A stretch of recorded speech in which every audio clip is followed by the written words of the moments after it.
सब कुछ एंटरीज की कैपिटल से शुरू होता है। एक ड्रैगन दहाड़ रहा है, आग उगल रहा है, हर चीज को कुचल रहा है, हर तरफ डिस्ट्रक्शन है। घोड़े पर बैठा एक आदमी पूछता है कि वॉर कैसी चल रही है, और दूसरा आदमी जवाब देता है कि वो पहले ही 2 लाख लोग खो चुके हैं, 3 लाख से ज्यादा इंजर्ड हैं, फिर भी सब कुछ वर्थ इट है क्योंकि डीमन किंग बस मरने ही वाला है और दुनिया आखिरकार क्लीनस हो जाएगी। उसी समय कैसल के मेन हॉल में हीरो एलेक्स वॉन हेला ऐलान करता है कि विलेन के क्राइम आज खत्म होंगे। डीमन किंग के थ्रोन के सामने खड़े होकर वो कहता है कि अब उसके शैडोज में लौटने का टाइम आ गया है। एंटरीज का एम्परर, एक बूढ़ा आदमी साइरस, कहता है कि आज की ये डिस्ट्रक्शन उसके अपने एम्पायर पर गिरी है। लेकिन लेपेनहार्ट पूछता है कि वो उसके एम्पायर को इविल प्लेस क्यों कहते हैं, वहां भी सन और मून वैसे ही उगते हैं जैसे दुनिया में कहीं और। फिर फिस्ट्स का हीरो टेसिन कहता है कि किंग के बनाए करप्टेड क्रीचर्स आज उसके साथ ही वैनिश हो जाएंगे। किंग जवाब देता है कि उसने कभी किसी में करप्ट एनर्जी पास नहीं की, उसने बस उन्हें सरवाइव करना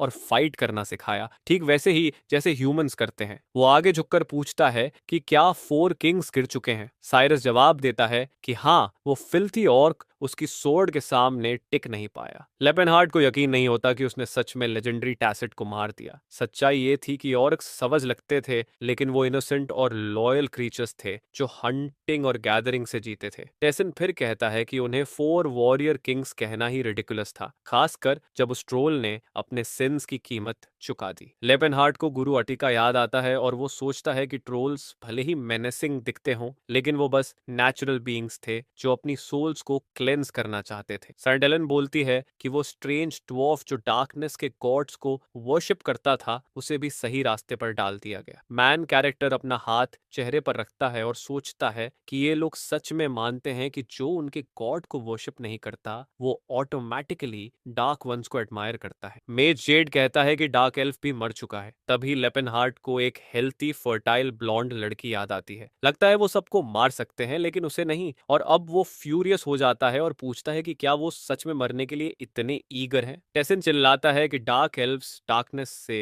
कंज्यूम्ड बीइंग्स थे और किसी मर्सी के लायक नहीं थे। लेपेनहार्ट जवाब देता है कि वो डार्क एल्फ नहीं है, वो बस टैन एल्फ है। लिटरली ह्यूमंस ने एल्व्स के फॉरेस्ट्स डिस्ट्रॉय कर दिए और अब उन्हें सन में चलना पड़ता है, इसलिए वो टैन हो गई। लेकिन हीरो उसकी बात पूरी तरह इग्नोर कर देता है। एलेक्स कहता है कि उस सोर्ड के साथ उसका एंड आ जाएगा। डीमन किंग की आंखें डार्क हो जाती हैं। वो कहता है कि अब बात करने का कोई पॉइंट नहीं है। हीरो जवाब देता है कि अगर उसके पास इविल पावर्स नहीं होते तो क्रीचर्स करप्ट नहीं होते। लेपेनहार्ट समझ जाता है कि ये कॉन्वर्सेशन कहीं नहीं जा रही। इनके लिए जो रेस स्लेव बनकर नहीं रहती वो ऑटोमेटिकली डार्कनेस की क्रीचर है। हीरो अटैक करता है और लेपेनहार्ट कहता है कि ठीक है, वो वही डीमन किंग बनेगा जो ये लोग उसे बनते देखना चाहते हैं। रूम का आधा हिस्सा फ्लेम्स में फट जाता है। वो एक्सप्लेन करना शुरू करता है कि बहुत समय पहले वो बस एक सिंपल आर्च मेज था। ह्यूमंस ने पहले ही दूसरी रेसेस को सेम इंटेलिजेंस वाले बीइंग्स मानना बंद कर दिया था। एल्व्स को प्रिटी सर्वेंट्स समझा जाता था जिनकी लाइफ स्पैन लंबी थी। ड्वार्व्स अपनी डेक्सटेरिटी की वजह से परफेक्ट माइनिंग स्लेव्स थे।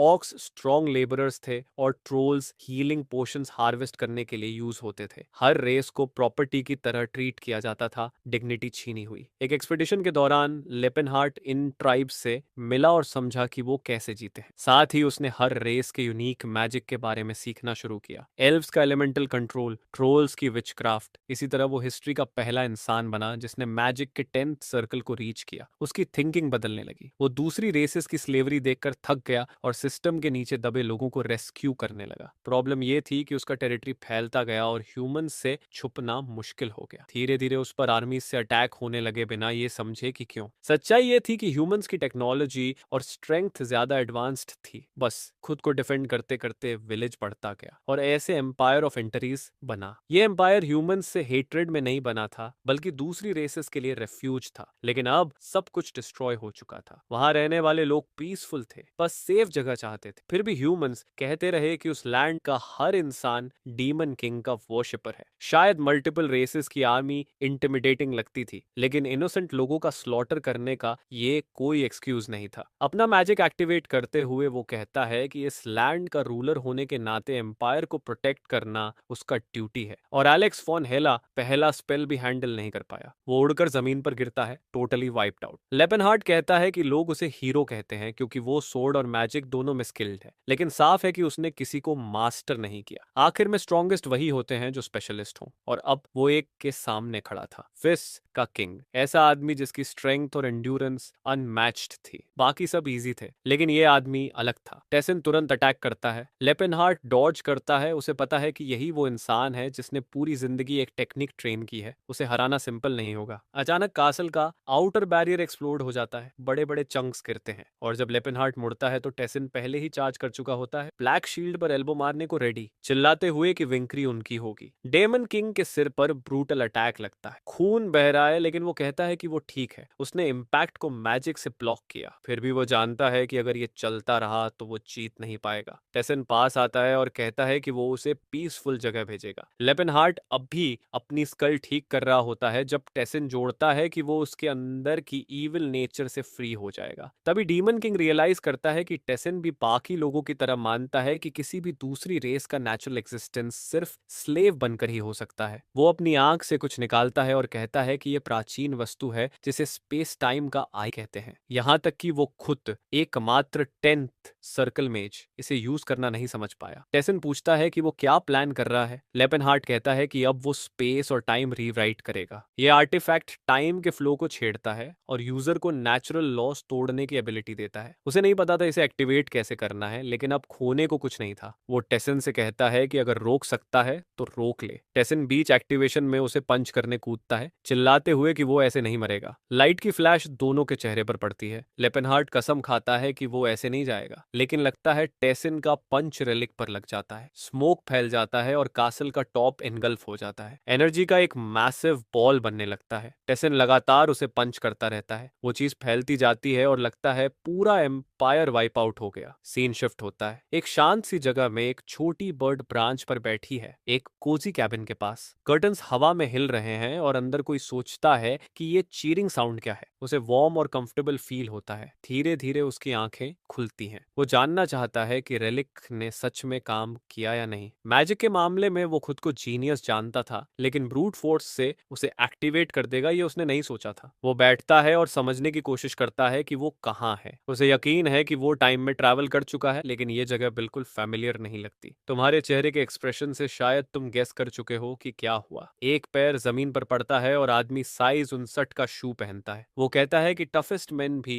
इस बॉडी को देखकर आंसू बहा देंगे, लेकिन मिरर में ये फ्रीक कौन है। उसके हाथ कैलसिस से भरे हैं, उसका पूरा बॉडी स्कार से ढका हुआ है, उसकी मसल्स के ऊपर और मसल्स हैं और उनके ऊपर भी और मसल्स स्टैक्ड हैं, लेकिन इसमें से कुछ भी सेंस नहीं बनाता। वो एक मेज है, उसका स्पेशलाइजेशन समनिंग और मैजिक सर्कल्स कास्ट करना है। ऐसे परफेक्टली कार्व्ड 6 पैक का वो क्या करेगा। और ये अगली फेस क्या है। वो पहले अपने लुक्स को लेकर कॉन्फिडेंट था। एल्फ गर्ल्स उसे पसंद करती थी। वो मिरर में खुद को देखता है और सोचता है कि उसका हैंडसम फेस कहाँ चला गया और उसकी मसल्स अपने आप फ्लेक्स क्यों कर रही हैं। वो क्वेश्चन करने लगता है कि कहीं रेलिक मैलफंक्शन तो नहीं हो गया या वो किसी और के बॉडी में आ गया है। ये पॉसिबिलिटी भी है कि ये पास्ट ही नहीं है, शायद उसका माइंड किसी रैंडम आदमी से स्वैप हो गया है। अब उसकी थिक आईब्राउज हैं, स्क्वायर जॉ है, और अगर वो बियर्ड बढ़ा ले तो वो बिल्कुल फिस्ट्स के किंग टेसन जैसा दिखेगा। और उसी मोमेंट कोई उसका नाम लेकर चिल्लाता है, पूछता है कि लेजी बम आखिर बेड से बाहर कब निकलेगा। एक मैसिव आदमी करीब 16 फीट लंबा अंदर घुस आता है। वो पूछता है कि टेसन अब तक अंदर क्या कर रहा है। सूरज तो निकल चुका है, मॉर्निंग ट्रेनिंग अब तक शुरू हो जानी चाहिए थी। ओल्ड मैन अपनी बियर्ड खुजलाता है और कहता है कि टेसन उसे ऐसे देख रहा है जैसे पहले कभी देखा ही ना हो। और टेसन जवाब देता है कि सच में वो नहीं जानता कि ये आदमी कौन है। आदमी कहता है कि मेमोरी लॉस वाला पुराना बहाना बंद कर दे, वो ये ट्रिक 2 बार पहले ही कर चुका है और अब ये काम नहीं करेगी। वो बच्चे का सिर टेनिस बॉल की तरह पकड़ता है और उसे घसीटते हुए ले जाता है। अब सब क्लियर हो जाता है। लेपेनहार्ट एक 10th सर्कल मेज दुनिया के सबसे स्ट्रॉन्ग आदमी के बॉडी में आ गया है और अब से उसे टेसन ही कहना पड़ेगा, वरना कुछ भी सेंस नहीं बनेगा। आसपास के सारे लोग वैसे भी उसे टेसान ही कहेंगे। जो कुछ उसके आसपास हो रहा है उससे साफ है कि ये आदमी टेसन का ट्रेनर है, वो जिसने उससे पहले किंग ऑफ फिस्ट्स का टाइटल पकड़ा था। जेरार्ड क्रोम नाम का आदमी, बेचारे का पैर पहले ही बंधा हुआ है और वो ओल्ड मैन से एक सेकंड सुनने की भीख मांग रहा है, लेकिन जेरार्ड उसका मुंह ढक देता है और कहता है कि आज वो कुछ ज्यादा ही बोल रहा है। आदमी बैम्बू का एक टुकड़ा उठाता है और कहता है कि ट्रेनिंग शुरू होने वाली है। अगला ही पल वैक, सीधा एब्स पर,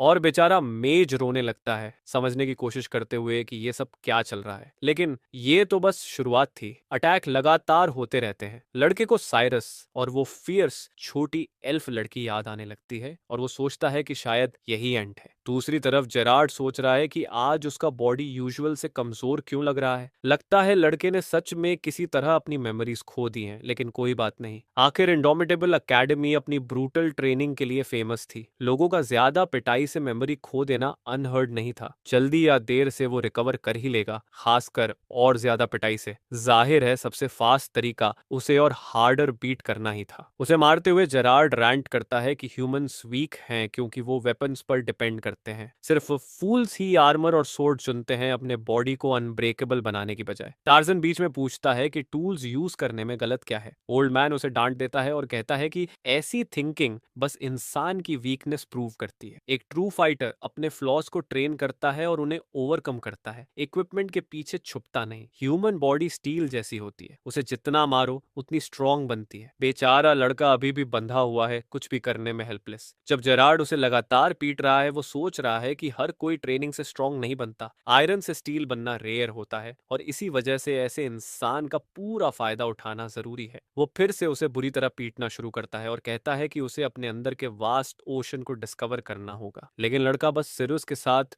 धूप में बिताए वो वार्म डेज याद कर रहा है। वो पीस थी। अब सूरज ढल चुका है और पूरे दिन पिटने के बाद जेरार्ड आखिरकार कहता है कि ट्रेनिंग खत्म हुई और वो थोड़ी देर रेस्ट कर सकता है। कांपते हुए लड़का उसे थैंक्स कहता है। अपनी कैबिन में वापस वो पूरी तरह स्टन्ड है। वो लिटरली पोशन से भरे टब में बैठा है और इस दुनिया में एक बाथटब भरने के लिए 10 सिल्वर कॉइन्स की पोशन लगती है। वो इमेजिन भी नहीं कर सकता कि इसका कॉस्ट कितना होगा। वो जेरड से पूछता है कि वो ऐसा क्यों कर रहे हैं। ओल्ड मैन एक्सप्लेन करता है कि मेटल को दोबारा हैमर करने से पहले ठंडा करना पड़ता है। लेपेनहार्ट ट्रेनिंग के पीछे की लॉजिक समझने लगता है। मसल्स को डिस्ट्रक्शन के ब्रिंक तक पुश किया जाता है, लगभग मौत तक, और फिर तुरंत ऑरा और पोशन से रिजेनरेट किया जाता है। इस तरह बॉडी पूरा डैमेज फील करने से पहले ही रिकवर कर जाती है। ये एंड्योरेंस बनाने का एक हाईली एफिशिएंट तरीका है। ये सिर्फ सेंसलेस ब्रुटैलिटी नहीं है और उसे खुद पता है कि उस फाइट में टेस का बॉडी कितना टफ था। अब कम से कम उसे यकीन है कि वो पास्ट में ही है। लेकिन फिर सवाल उठता है कि इस टाइमलाइन में लेपेनहार्ट का क्या हुआ। उसका यंगर बॉडी अभी कहाँ है और क्या कर रहा है। क्या एक ही टाइमलाइन में एक ही सोल के दो वर्जन्स एग्जिस्ट कर सकते हैं? उसके लिए सिर्फ दो आंसर्स पॉसिबल हैं। पहला ये कि उसका यंगर वर्जन अपने ओरिजिनल बॉडी में जिंदा है और उसका ओल्डर माइंड टेसिन के बॉडी में फंसा है। दूसरा ये कि यंगर लेपेनहार्ट के बॉडी में अब किंग ऑफ फिस्ट्स की सोल है। अगले सीन में लेपेनहार्ट ढेर सारा खाना लाता है और कहता है कि खा लो। इतनी पुशिंग के बाद बॉडी को न्यूट्रिएंट्स चाहिए और खाना खत्म होते ही वो माउंटेन चढ़ रहे हैं। जेरार्ड कहता है कि उस मील को अर्न करने के लिए मेहनत करनी होगी। ऊपर वो एक फिंगर पुशअप्स कर रहा है और जेरार्ड पूछता है कि क्या लाइफ उसके लिए इतनी इजी है। बेचारा क्लिफ के एज पर क्रंचेस कर रहा है और फिर बूम, वापस बेड पर पूरी तरह डिस्ट्रॉयड। लेकिन अब उसके दिमाग में बस एक ही बात है, उसके पुराने बॉडी के साथ क्या हो रहा है। उसे कोई आइडिया नहीं है कि ये सब फ्यूचर को कैसे अफेक्ट करेगा और अगर ये बॉडी उसके पास सेल्फ से मिल गई तो क्या होगा। एक सोल का एग्जिस्टेंस यूनिवर्स का अनब्रेकेबल रूल माना जाता है, तो शायद, बस शायद, दोनों सोल्स डिस्ट्रॉय भी हो सकती हैं। उसे याद आता है कि यंग लेपेनहार्ट के पास वॉरलॉक बनने से पहले अभी 10 साल हैं। इस वक्त वो शायद मैजिक टावर में बुक्स में दबा हुआ होगा। लेकिन अगर टेस ने सच में उसका बॉडी ले लिया तो वो बास्टर्ड जरूर उसे हंट करने आएगा। लेकिन बात यह है कि टेसिन की स्ट्रेंथ उसके इंसेन फिजिक और हार्ट से आई थी। लेपेनहार्ट खुद तो बस एक स्क्रॉनी ट्विक था। जेरार्ड की ट्रेनिंग किसी और की हेल्प के बिना पॉसिबल नहीं थी। वो अकेले इसे हैंडल नहीं कर सकता था। लेकिन फिर भी वो टेसिन है। अगर कोई सोलो ट्रेनिंग का तरीका ढूंढ सकता है तो वही है। जो भी हो, वो दरवाजे से बाहर निकलते हुए कहता है कि उसकी टॉप प्रायोरिटी इस हेल से एस्केप करना है और वो स्टॉम्प करते हुए डिक्लेयर करता है कि वो इस जगह पर कभी वापस नहीं आएगा। लेकिन जैसे ही वो बाहर कदम रखता है, उसका टीचर पहले से वहां खड़ा होता है और पूछता है कि उसका प्रेशियस स्टूडेंट कहाँ जाने की सोच रहा है। लड़का स्टन्ड है, सोच रहा है कि ये आदमी यहाँ पहले से कैसे है। क्या वो हमेशा यहीं खड़ा रहता था? अपनी चिन खुजलाते हुए जेरार्ड कहता है कि उसकी लास्ट एस्केप अटेम्प्ट को 9 महीने हो चुके हैं। ये 9 ही है। लड़का एक्सप्लेन करने की कोशिश करता है कि वो टेसिन नहीं है, उसका नाम लेपिन हार्ट है और वो एक मैज है। गेरार्ड कहता है कि ये स्टोरी काफी क्रिएटिव है, इस बार उसने सच में अच्छा सोचा है। पिछली बार वो किसी और वर्ल्ड से होने और गॉड्स और ड्रैगन से मिलने की कहानी सुना रहा था, उससे पहले वो खुद को ईस्टर्न कॉन्टिनेंट के मार्शल आर्टिस्ट का री इनकारनेशन बता रहा था। लेकिन ये विजर्ड लेपिन हार्ट वाली कहानी काफी कन्विंसिंग है। वो उसके सिर पर एक टैप मारता है और कहता है कि वापस सोने का टाइम हो गया है, और ऐसे ही बेचारे को बालों से पकड़कर अंदर घसीट लिया जाता है। क्लियरली एस्केप होना पॉसिबल नहीं है। नेक्स्ट सीन में वो सुबह जल्दी स्नीक आउट करने की कोशिश करता है, लेकिन फिर से पकड़ा जाता है। उसने पानी के नीचे से एस्केप करने की कोशिश की, फिर पकड़ा गया और सीधा माउंटेन पर घसीट लाया गया। जो आदमी फ्यूचर में किंग ऑफ फिस्ट्स का टाइटल कमाने वाला था, वो अभी बस ट्रेनिंग से भागने की डेस्परेटली कोशिश कर रहा है। जेरड कहता है कि उसका ट्रेनिंग मेथड 130 सालों से यूज हो रहा है और आज तक एक भी स्टूडेंट एस्केप नहीं कर पाया। टज्योर जानता है कि मान लो वो भाग भी गया तो वो बूढ़ा आदमी पूरी दुनिया में उसे हंट करेगा और आखिर में वापस घसीट लाएगा। शायद स्मार्टर ऑप्शन यही है कि माउंटेन छोड़ने की परमिशन अर्न की जाए। और ऐसे ही 2 साल गुजर जाते हैं। एक मैसिव वेट उसे दीवार में दे मारा जाता है। अचानक चेन्स जमीन पर टूटकर गिर जाती हैं। जेरार्ड उसे ऑरा अवेकन करने पर कंग्रेचुलेट करता है। टेश्योर जानता है कि यहाँ तक कि फेमस सोर्ड हीरो साइरस ने भी अपनी ऑरा 20 साल के बाद अवेकन की थी। लेकिन जेरार्ड पूछता है कि ये इडियट इतना सरप्राइज्ड क्यों लग रहा है। ये इस ट्रेनिंग से न्यूनतम एक्सपेक्टेशन थी। जो फिजिकल एंड्योरेंस उसने डेवलप की थी उसे उसकी सर्वाइवल इंस्टिंक्ट्स सेंस कर रही थी। जैसे जैसे वो कनेक्शन बढ़ा वैसे वैसे उसकी वाइटैलिटी बढ़ी और उसके साथ एनर्जी भी, और वहीं से ऑरा जन्म लेती है। अब जब वो अवेकन हो चुकी है तो कुछ नई टेक्निक्स सीखने का टाइम है। वो पूछता है कि अब कैसी ट्रेनिंग या एबिलिटी सीखने वाला है। जेरड जवाब देता है कि अब वो एक दूसरे को पंचेस मारना शुरू करेंगे और पिटाई फिर से जारी रहती है। 3 और साल गुजर जाते हैं। सीन एक वाटरफॉल के बीच में शिफ्ट होता है। टेसरिन खड़ा है, फोकस सेट है। वो हॉर्न ऑफ कैलामिटी एक्टिवेट करता है और ऑरा को अपनी फिस्ट में गैदर करता है। वो शारिया पंच मारने वाला है। हाथ पीछे खींचता है और पंच सीधा क्लिफ वॉल में। वो कहता है कि वो 3 लेयर स्टैक कर पाया, यही उसकी करंट लिमिट है। ये एक रिलेटिवली सिंपल टेक्निक थी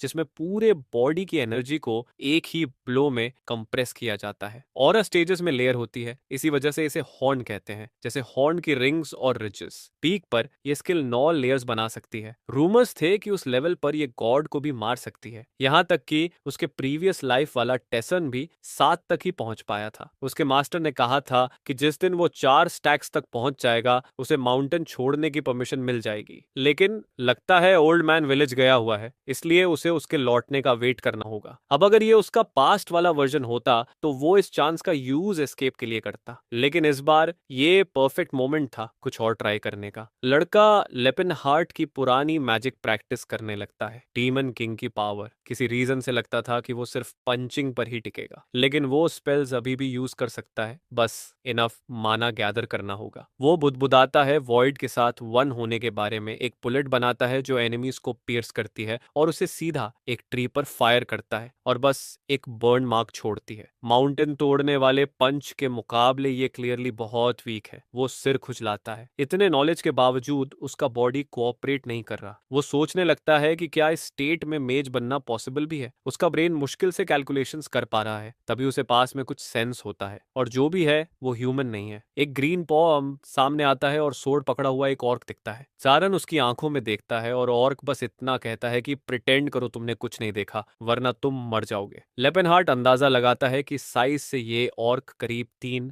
या 4 साल का है, बहुत छोटा। लगता है किसी बैटल से भागा है। कम से कम ये फैक्ट कि वो बोल रहा है और टेसारन को मैटर से दूर रहने को कह रहा है दिखाता है कि ऑक्स नेचुरली अग्रेसिव नहीं होते। वो कन्फ्लिक्ट अवॉइड करना चाहते हैं। टेसन पूछता है कि क्या उस यंग ऑर्क का पीछा किया जा रहा है। ग्रीन बच्चा कंफ्यूज्ड हो जाता है और पूछता है कि जरान उसकी लैंग्वेज कैसे बोल रहा है। टेसन कहता है कि वो पहले कुछ ऑक्स से मिल चुका है। क्रीचर सिर झुका लेता है और कहता है कि फेट ने इस एनकाउंटर को प्लेस किया है। हाँ, उसका पीछा किया जा रहा है। सान कहता है कि वो हेल्प कर सकता है, लेकिन सिर्फ तब जब ऑर्क उस पर ट्रस्ट करे। और कहता है कि जो कोई उसकी लैंग्वेज इतनी फ्लुएंटली बोलता है वो भाई जैसा होता है, और वो फील कर सकता है कि टेसारन की सोल जेन्युइन है। टेसन नोटिस करता है कि ये orc oddly refined, almost royal tone में बोलता है, शायद नोबल ब्लड है। तो टेसरिन हेल्प करने के लिए अग्री करता है। वो चांटिंग शुरू करता है, केव के अंदर एक पोर्टल खोलता है और कहता है कि मैजिक उसे सेफ रखेगा। ऑर्क सरप्राइज्ड होकर पूछता है कि क्या वो सच में मेज है। टेसरिन कहता है कि ऑब्वियसली है, है। लेकिन ऑर्क कहता है कि उस जैक बॉडी के साथ कुछ भी ऑब्वियस नहीं लगता, फिर भी वो ग्रेटफुल है। जैसे ही ऑर्क पोर्टल में एंटर करता है, टेस को किसी के आने का एहसास होता है।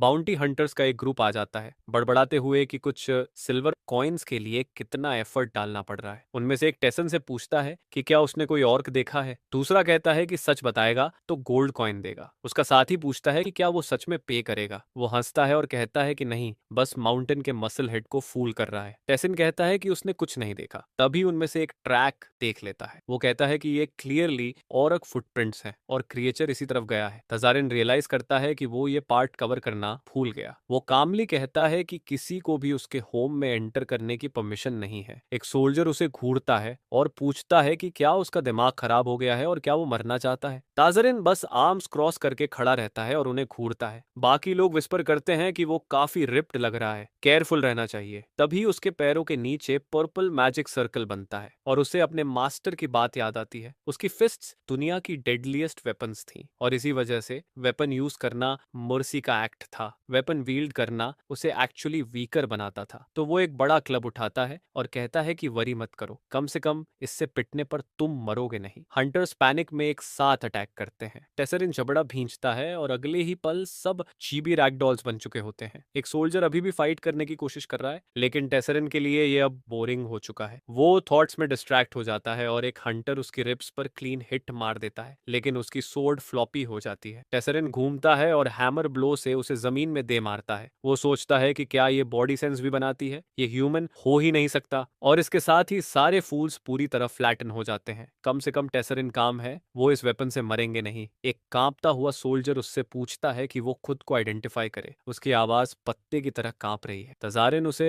थप्पड़ मारता है और कहता है कि उसके पास क्वेश्चंस वेस्ट करने के लिए बहुत ज्यादा एनर्जी है। थोड़ी देर बाद पूरा ग्रुप रिट्रीट करता है, जाते हुए माफी मांगता है। टेसरन वेपन पकड़े खड़ा है और सोच रहा है कि वो एकेडमी लाइफ का कुछ ज्यादा ही आदी हो रहा है। तभी और फिर से आता है और कहता है कि वो बेहद ग्रेटफुल है कि टेसरिन ने उसकी जान बचाई और वो ये एहसान कभी नहीं भूलेगा, मरने के दिन तक। लेपेनहार्ट कहता है कि एक वॉरियर को इतनी आसानी से सिर नहीं झुकाना चाहिए। और जवाब देता है कि टेसन अब उसका मेंटर है और जब टाइम आएगा वो उसकी सोर्ड पर भरोसा कर सकता है। टॉर जानता है कि और कल्चर में मेंटर सेक्रेट फिगर जैसा होता है और उसका नाम पूछता है। अजीब तरह से टेसन टेसन कहने वाला होता है, लेकिन रुक जाता है। वो कहता है कि उसका नाम लेपेनहार्ट वॉल्ड एंटारिस है। तो लगता है वो आखिरकार लेपेनहार्ट नाम ही रख रहा है। ऑर्क कहता है कि वो ये नाम याद रखेगा। लेपेनहार्ट पूछता है कि उसके पास क्या ऑप्शंस हैं। ह्यूमंस दुनिया पर कब्जा कर रहे हैं तो वो जाएगा कहाँ। ऑर्क जवाब देता है कि कॉन्टिनेंट बहुत विशाल है, कहीं ना कहीं ऐसी जगह होगी जहां वो पीस में रह सके, स्लेव बनकर नहीं। लेपेनहार्ट साउथ ईस्ट की तरफ एक लैंड का जिक्र करता है, माउंटेन्स ऑफ रैकेट नाम की जगह, लैंड ऑफ चैलेंजेस रीजन में करीब 2 हफ्ते की जर्नी। उसने वहां छुपे हुए ऑर्क्स की एक ट्राइब के बारे में सुना था, ब्लू बेयर ट्राइब। लगता है ऑर्क को बस इतना ही सुनना था। वो उसे थैंक्स कहता है और तुरंत दौड़ जाता है। लेपेनहार्ट को तभी रियलाइज होता है कि वो उसका नाम पूछना भूल गया। ऑर्क रुकता है और कहता है कि वो क्रो का बेटा है, लास्ट एक्स का बेरर। उसका नाम टैसिट है। टैसिट, वही टैसिट जो याद हो तो उसके साथ लड़ा था और 4 ग्रेट नाइट्स में से एक था जो मर गए थे।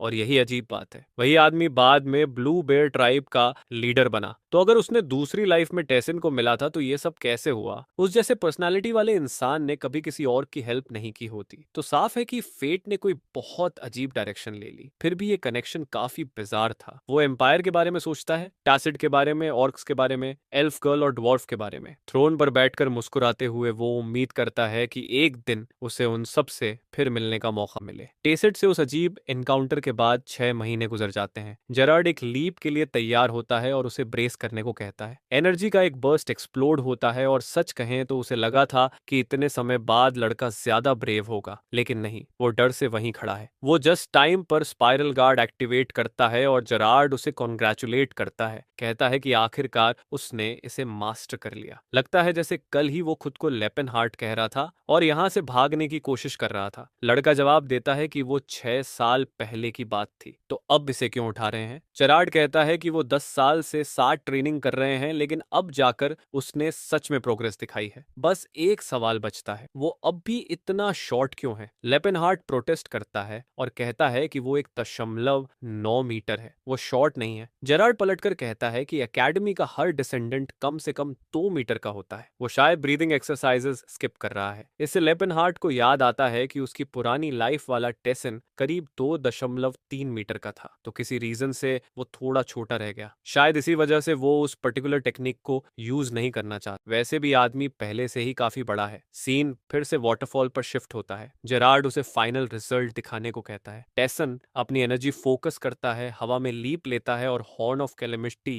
एक्टिवेट करता है। वो 4 लेयर्ड इम्पैक्ट से नीचे स्लैम करता है। पानी ऊपर की तरफ एक्सप्लोड होता है, कांपता है और ऐसा लगता है जैसे पूरा ओशन ही फ्रैक्चर हो रहा हो। रॉक्स टूटकर हर डायरेक्शन में उड़ते हैं। जेरार्ड मुस्कुराता है और कहता है कि अब टेसन को माउंटेन छोड़ने के लिए पिटना नहीं पड़ेगा। टाजार्ड खुद स्टन्ड है। जेरार्ड कहता है कि टाइम आ गया है। आखिरकार उसे उस जगह को छोड़कर दुनिया का सामना करना है। उसने सच में मेहनत की है। अब लड़का लेपेनहार्ट जैसे चाहे वैसे जी सकता है। वो गुड बने या इविल उससे फर्क नहीं पड़ता। फर्क सिर्फ इस बात से पड़ता है कि वो अपनी टर्म्स पर जिए। यही उन सालों की ब्रूटल ट्रेनिंग का रिवॉर्ड था। लड़का थोड़ा इमोशनल हो जाता है और फिर जेरार्ड कुछ शेयर करता है। 60 साल पहले थर्ड किंग ऑफ फिस्ट्स ने उसे एडवाइस दी थी। असल में 3 एडवाइस। पहली, खूब पैसा कमाओ लेकिन कभी डिसऑनेस्ट तरीके से नहीं। लेपेनहार्ट पूछता है कि ये कैसे पॉसिबल है। विलेन बनो लेकिन चोरी मत करो। जेरार्ड कहता है कि अगर विलेन बनना ही है तो कम से कम क्लासी बनो, ऐसा इंसान जो डिग्निटी पकड़े रखे। ये सुनकर लड़का और ज्यादा कंफ्यूज्ड हो जाता है। जेरार्ड उसकी रिएक्शन इग्नोर करता है और आगे बढ़ता है। दूसरी टिप, हमेशा उन लोगों के साथ खड़े रहो जिनके साथ गलत हुआ है। अगर अच्छी जिंदगी जीनी है तो ऐसी जियो जो रिस्पेक्ट अर्न करे। लेपेनहार्ट पूछता है कि अगर गलत करने वाला वीक ना हो तो। जेरार्ड कहता है कि वीकर हमेशा विक्टिम नहीं होता और वैसे भी तुम बहुत स्ट्रांग हो। लगभग हर कोई तुमसे कमजोर ही होगा। फिर तीसरा और सबसे इंपॉर्टेंट रूल, इंडोमाइटेबल की लेगेसी को मरने मत देना। किसी दिन एक स्टूडेंट ढूंढना और सब कुछ उसे पास करना। साइड से जेरार्ड को देखते हुए लेपेनहार्ट अब भी थोड़ा शॉर्ट लगता है। वो मास्टर से कहता है कि वो सब कुछ याद रखेगा। जेरार्ड एक पैक उसकी तरफ फेंकता है और कहता है कि टैलेंटेड इंसान मिलना बेहद रेयर होता है। पूरी जिंदगी ढूंढते मत रहना, बस जब मिल जाए तो उसे हाथ से जाने मत देना। बैग में थोड़ा पैसा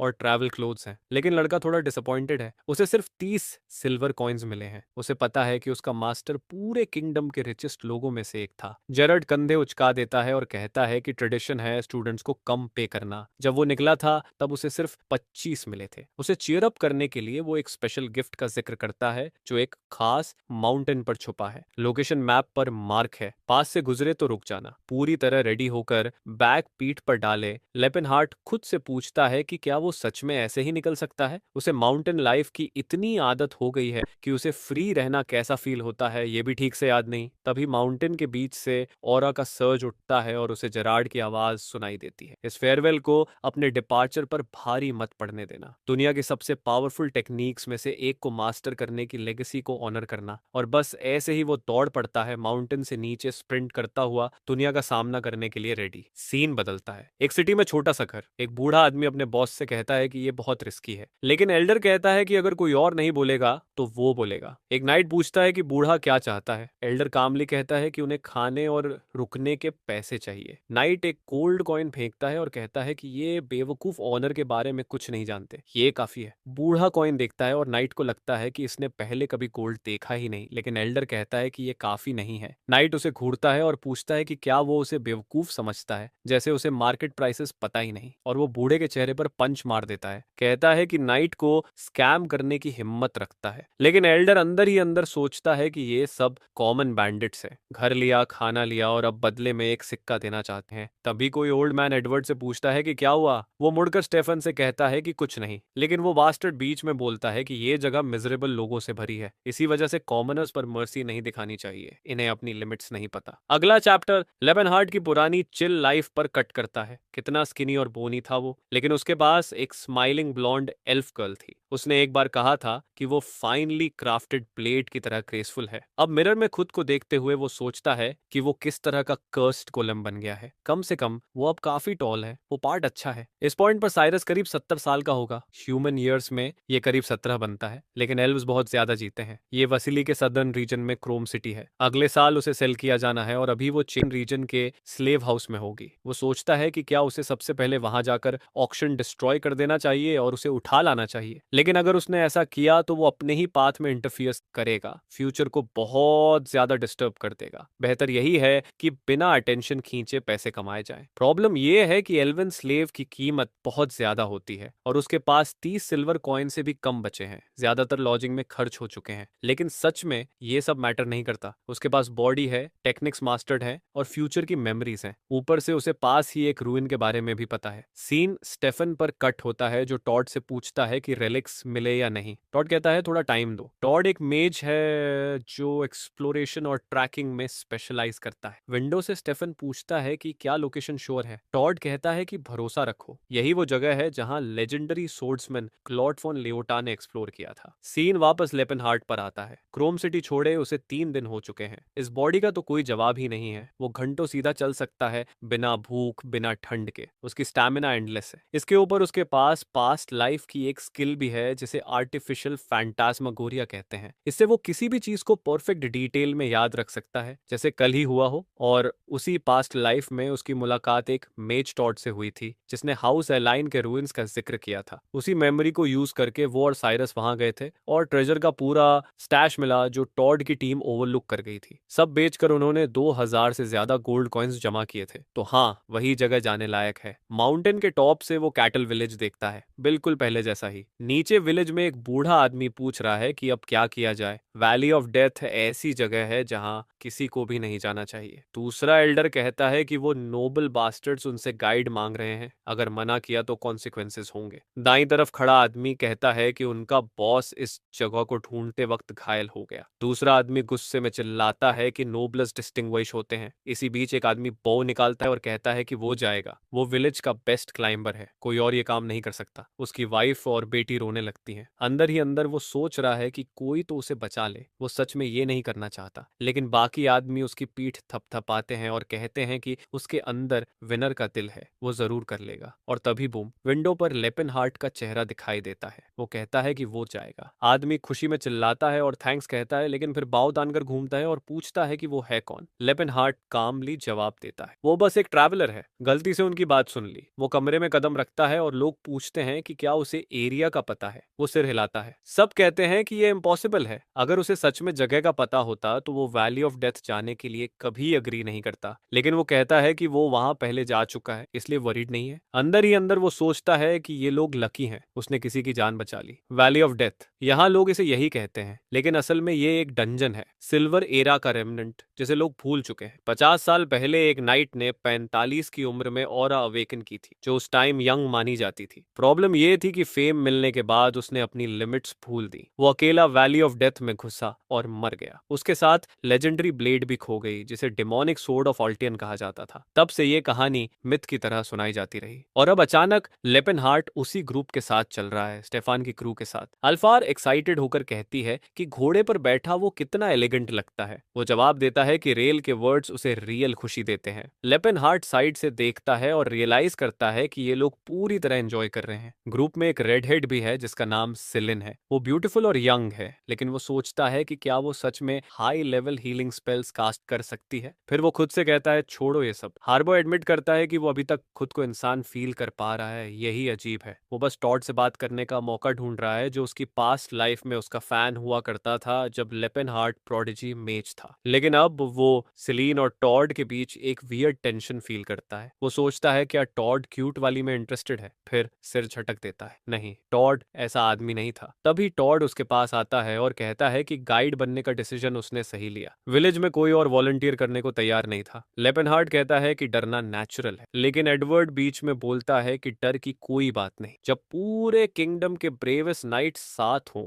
लेपेनहार्ट मुश्किल से खुद को रोक पाता है कि इस एरोगेंट इडियट की स्कल क्रश न करते। साफ दिखता है कि वो खुद को जितना स्ट्रॉन्ग समझता है उतना है नहीं। अचानक जंगल में एक अजीब आवाज गूंजती है। पेड़ कांपने लगते हैं, कुछ ऊपर उठता है और फिर हैरप्स ऊपर से सूप करके नीचे आती हैं। ये क्रीचर सीधा ग्रुप पर अटैक करती हैं। सब चिल्लाते हैं कि पोजीशन लो, ये एम्बुश है। एक हार्पी नीचे क्लॉज मारती है और रेलिया कहती है कि इन बीस्ट्स की हिम्मत कैसे हुई ब्लेस एसिड मैन स्टेफान पर अटैक करने की। उसी time Todd blazing fire chain summon करता है, हवा जल उठती है और मॉन्स्टर्स मिड एयर में ही जल जाते हैं। वहीं सिलिन पूरी टीम पर हील्स और पफ्स डाल रही है और लेपेनहार्ट बस साइड में खड़ा देख रहा है। वो मानता है कि ये लोग उतने बुरे नहीं है, सोर्ड प्ले उससे बेहतर है जितनी उसने एक्सपेक्ट की थी। मेज के नजरिए से ये ठीक है, फाइटर्स के तौर पर ये अब भी लाउजी हैं। कोई वंडर नहीं कि जेरार्ड अपनी टेक्निक्स पर इतना प्राउड था, लेकिन हमेशा की तरह एक कैच है। एक हार्पी फॉर्मेशन तोड़कर सप्लाई ढो रहे ऑर्क्स की तरफ जाती है, लेकिन तभी एक फिस्ट उसके चेहरे पर लगती है और वो हवा में ही वेपराइज हो जाती है। जैसा उसने सोचा था, कोई भी उन ऑर्क्स को डिफेंड करने की चिंता नहीं करता। टॉड के अकाउंट के हिसाब से यही पिछला आदमी मरा था, लेकिन इस ग्रुप का लीडर स्टेफन है, एल्टन फैमिली का मेंबर। फिर भी कुछ सोल्जर्स की हालत खराब है, हार्पीस उन्हें चीर रही हैं। लेबनहार्ट नोटिस करता है कि स्टेफन असल में बुरा इंसान नहीं है, लेकिन वो लड़ते वक्त अपने आसपास वालों की प्रोटेक्शन नहीं करता, और शायद यही किसी को सच में बुरा बनाता है। तभी सिलिन सबको पेड़ों के अंदर कवर लेने को कहती है, बाहर बहुत डेंजरस है। लेबनहार्ट सोचता है कि कम से कम इस ग्रुप में एक इंसान तो डिसेंट है। हार्पीस फिर से अटैक करती हैं। लेबनहार्ट डॉज तक नहीं करता, वो बस खड़ा रहता है, हिट्स खाता है। एक स्ट्राइक सीधा उसकी आंख में लगती है। वो सोचता है कि इतनी ट्रेनिंग के बाद क्या उसके पास आंसू भी बचे हैं। थोड़ी देर बाद स्टेफन डैमेज रिपोर्ट मांगता है कि मेजेस और प्रीस्ट्स सेफ हैं या नहीं। एक सोल्जर हाँ कहता है। तभी लेपेनहार्ट रियलाइज करता है कि उन्हें उसकी या बाकी लोगों की कोई परवाह नहीं। स्टेफन अपना हाथ उठाता है और प्राउडली डिक्लेयर करता है कि उन्होंने अपनी स्ट्रेंथ प्रूव कर दी है और अब रेस्ट कर सकते हैं। लेपेनहार्ट मौका देखकर टॉड के पास जाता है और फायर मैजिक के लिए थैंक्स कहता है, उसने सबकी जान बचा ली। वो कहता है कि उसने सुना था टॉड डीलिया मैजिक टावर से है, उसका भी एक फ्रेंड वहां पढ़ता है। टॉड पूछता है कौन? लेपेनहार्ट कहता है उसका नाम लेपेनहार्ट है, क्या वो उसे जानता है? टॉड कहता है कि हाँ, वो लेपेनहार्ट को जानता है, बस ये एक्सपेक्ट नहीं था कि कोई तुम जैसा उसका फ्रेंड होगा। इतना बड़ा टफा, वो बच्चा तो स्वीट और काइंड हार्टेड था। और उसी पल लेपेनहार्ट समझ जाता है कि ये आदमी सीरियसली वियर्ड है। टॉड पूछता है वो ये सब क्यों पूछ रहा है। लेपेनहार्ट पूछता है कि क्या वो जानता है कि वो किड ट्रेनिंग शुरू कर चुका है या नहीं, उसका बॉडी कैसा है। टॉड जवाब देता है कि वो हमेशा जैसा ही है, शार्प सी नाक, जेमस्टोन जैसी आंखें और सिल्क जैसी सॉफ्ट स्किन। उसी मोमेंट लेपेनहार्ट को सब समझ आ जाता है, ये क्रीप होलसम सोच नहीं रहा, वो तो लिटरली ड्रूल कर रहा है। खुशकिस्मती से सिलिन आती है और पूछती है कि क्या वो हर्ट है। वो कहता है वो ठीक है और ऑक्स को देखने को कहता है। वो हील करने जाती है, लेकिन ऑक्स कहते हैं कि वरी करने की जरूरत नहीं, वो ठीक है, उन पर माना वेस्ट ना करे। एक सोल्जर हंसकर कहता है कि मॉन्स्टर्स पर मैजिक क्यों वेस्ट कर रही है, वो खुद रिकवर कर लेंगे। लेपेनहार्ट नोट करता है कि ऑक्स को डॉग्स की तरह ट्रीट किया जा रहा है, बल्कि डॉग्स से भी बदतर। उसे कई डॉग्स याद आते हैं जिन्हें इससे ज्यादा काइंडनेस मिलती है। तभी स्टेफान उसे बुलाता है, ए गाइड चलो। लेपेनहार्ट अंदर से उबल रहा है, लेकिन बाहर से बेवकूफ सी स्माइल रखता है और आगे चल देता है। कुछ घंटे गुजरते हैं। आर्मी के सोल्जर्स पूरी तरह रेक्ट दिखते हैं। लगता है वो वुल्व्स के पैक 20 से ज्यादा ओगर्स और मॉन्स्टर्स की पूरी हॉर्ड से टकरा चुके हैं। वो सोचते हैं कि ये माउंटेन इतनी थ्रेट से भरा क्यों है, लेकिन असल वजह यह है कि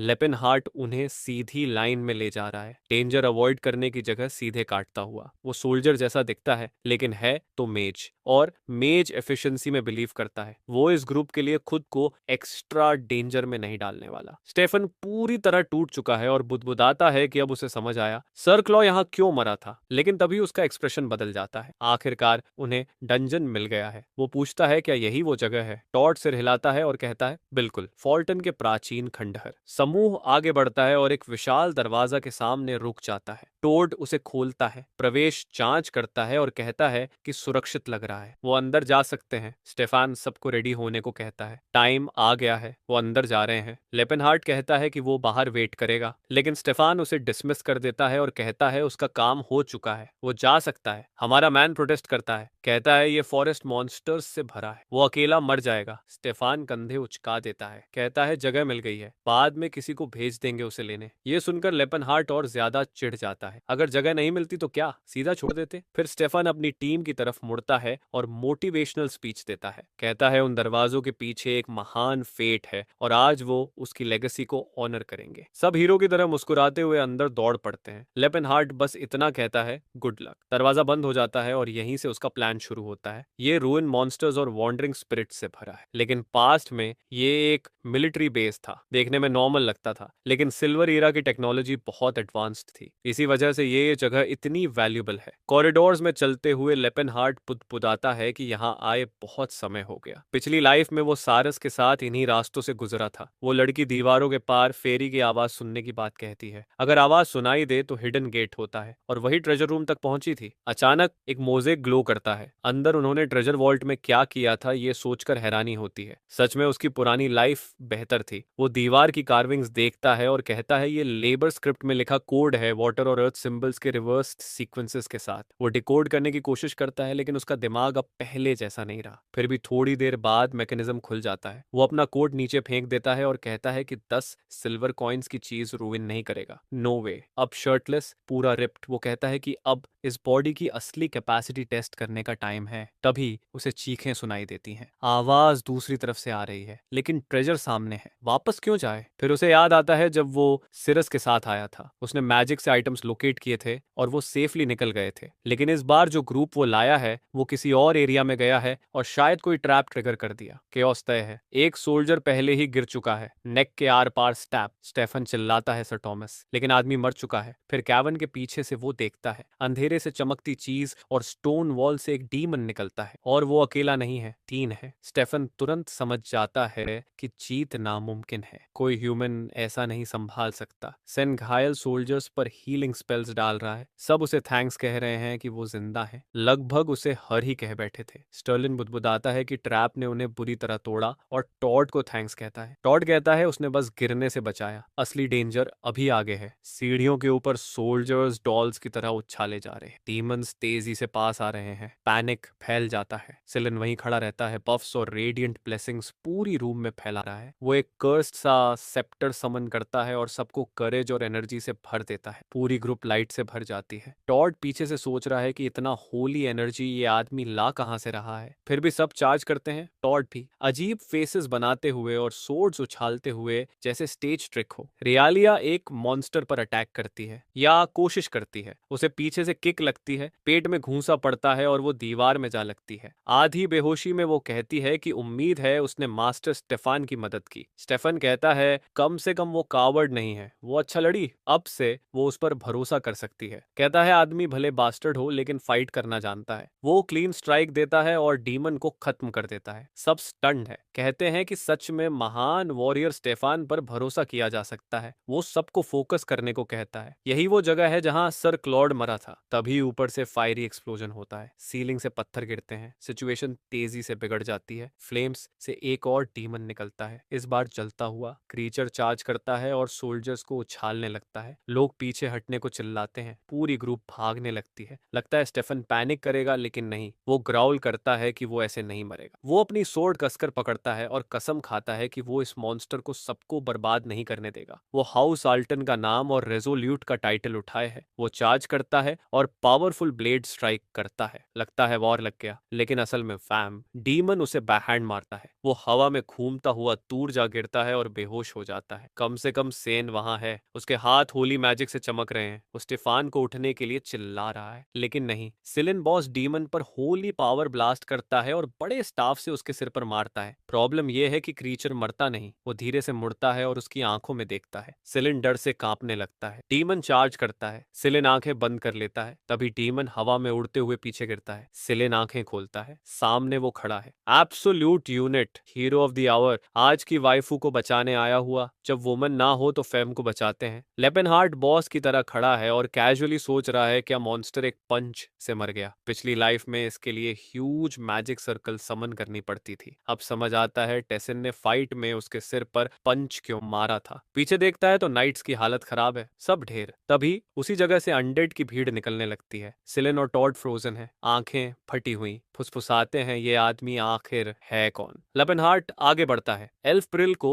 बाहों में पकड़े हुए। कैजुअली मॉन्स्टर्स को पंच करता हुआ रास्ते से हटाता है। हाँ, अब उसका फेटिश एक्सपोज्ड हो चुका है। बाद में स्टेफन होश में आता है, आधा टूटा हुआ। एडवर्ड पास है, जेरार्ड नहीं। वो कहता है तुम सही थे, दोनों एक नहीं है। पूछता है क्या वो ठीक है। चारों तरफ डेड मॉन्स्टर्स देखकर स्टेफन पूछता है आखिर हुआ क्या। किसी ने बता दिया होगा। अब वो हिला हुआ है, कंफ्यूज्ड है। उस विशाल आदमी को देख रहा है जिसने सब साफ कर दिया। वो लेपेनहार्ट के पास जाता है और माफी मांगता है। कहता है उसने इतने नोबल वॉरियर को पहचाना नहीं। नाम पूछता है। हमारा मैन लगभग लेपेनहार्ट कह देता है, लेकिन रियलाइज करता है टॉड तुरंत पहचान लेगा। तो वो कहता है उसका नाम लेपन है। एडवर्ड सिर खुजलाता है। उसने ऐसा नाम कभी नहीं सुना। अगर ये नोबल या फेमस नाइट होता तो वो जानता। स्टेफन पूछता है वो किस नोबल हाउस से है। लेपिन जवाब देता है नन। अब स्टेफन और ज्यादा गुस्सा हो जाता है। अगर नोबल होता तो एंडलेस रिसोर्सेज के साथ ट्रेंड समझ आता, लेकिन रैंडम आदमी होकर इतना स्ट्रांग होना ह्यूमिलिएटिंग है। वो बुदबुदाता है, ठीक है अब समझ आया, तुम आखिर में आए और जो बचा था संभाल लिया। फिर कड़वे स्वर में जोड़ता है, कम से कम मेरी थोड़ी स्किल काम आ गई। लेबनहार्ट उसे श्रग ऑफ करता है और कहता है कि उस पंच ने उसकी मेमोरी हिला दी है, लेकिन अब कम से कम उसे पता चल गया है कि वो कितना यूजलेस है। स्टेफन गुस्से से चिल्लाता है और कहता है हाउस एलाइन का सम्मान करना सीखे। एडवर्ड घबरा रहा है और स्टेफन से कहता है कि काम हो जाओ, उससे फाइट मत करो, वो एटिकेट नहीं जानता, आखिर वो कॉमनर ही है। स्टेफन गहरी सांस लेता है, खुद को काम करता है और कहता है ठीक है। फिर पूछता है कि उसे ट्रेन किसने किया। लेपेनहार्ट बस कंधे उचका देता है, थोड़ा यहाँ थोड़ा वहां।